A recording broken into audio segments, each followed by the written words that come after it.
Welcome to The Explainer. Today, we're going to dive into a really fascinating approach to language learning that comes out of Japan. It's called the Irodori Method. But let's start with a question I think almost all of us have asked ourselves at some point. Why is it that you can study a language for years, you can get A's on every test, but the second you need to actually speak it in the real world, you just freeze? It's a super common frustration, right? And it really points to a huge problem in how we're often taught.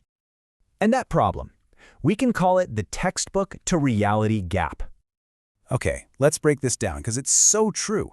On one side, you've got your typical classroom stuff, memorizing endless verb charts, getting perfect grammar, and learning sentences like, "This is a pen." I mean, when was the last time you actually had to say that? But on the other side, you've got real life, trying to understand a garbled train announcement, texting your friend that you're running late, or just trying to successfully order a coffee. The whole point of the Irodori method is to build a bridge right across that gap. And its solution is all about a fundamental shift in thinking. Instead of obsessing over what you know, it focuses everything on what you can do.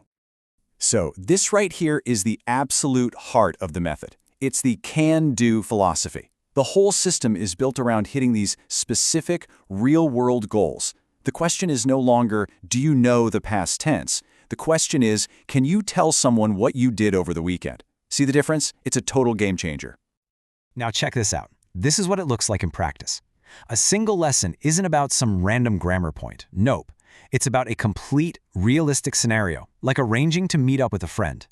And notice how all four skills, listening, speaking, reading, and writing, are all woven together into one single story. So let's actually walk through this exact lesson right now. All right, first up, let's see how the method tackles listening and speaking. The whole process always starts with input, not output. So before they ever ask you to say a single word, your first job is just to listen. The goal is super simple. Can you just understand the basics of what's going on in a conversation? And here's the really clever part. Instead of just throwing a whole conversation at you and saying, "Good luck," they break it down. The very first time you listen, you have one simple mission.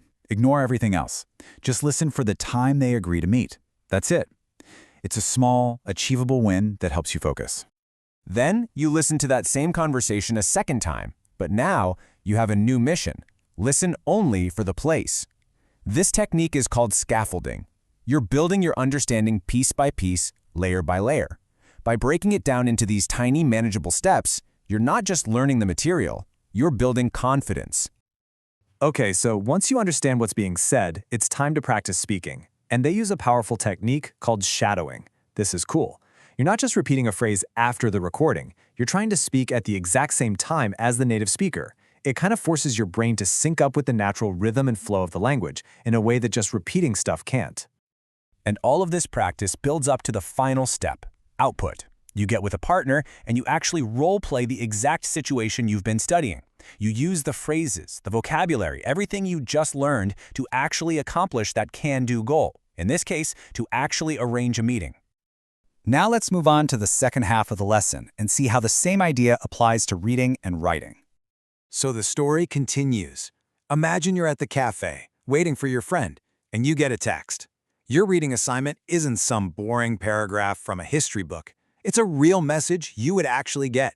The train stopped. Simple, practical. And then, naturally, the writing task just flips the script. Now you're the one who's late. Your goal is to write a text to your friend to let them know. See how it's not some random essay? It's a practical, goal-oriented bit of communication that directly follows what you just read. And you're not just left staring at a blank screen wondering what to do. The method gives you a simple, clear formula you can use every time. 1. Apologize. 2. Give the reason. 3. Say your new arrival time. It's a template that takes out all the guesswork and gives you a tool you can actually use in your own life. So, let's zoom out. What does this all add up to? What's the ultimate point of learning this way? Well, it's really simple. Real, honest-to-goodness communication. So let's just quickly recap why this whole approach is so powerful. First, every single thing you do is tied to a real, practical goal. Second, you're learning based on situations you're actually going to face. Third, the skills aren't separate subjects. They're all woven together. And maybe the most important thing, the focus is on just communicating your message, not on being grammatically perfect. That's how you build real confidence. And there's one last piece to this puzzle, the can-do check. At the end of every little activity, you ask yourself, can I do this? You rate yourself on how well you think you accomplished the task. It's not a test. It's a moment of self-reflection that keeps you focused on the goal and puts you in charge of your own learning. And that really brings us to the final, powerful idea here. I'll just leave you with this question. What if we totally reframed why we learn a language? What if it wasn't about how many words you can memorize, but about what you can actually do with them? What could you achieve then?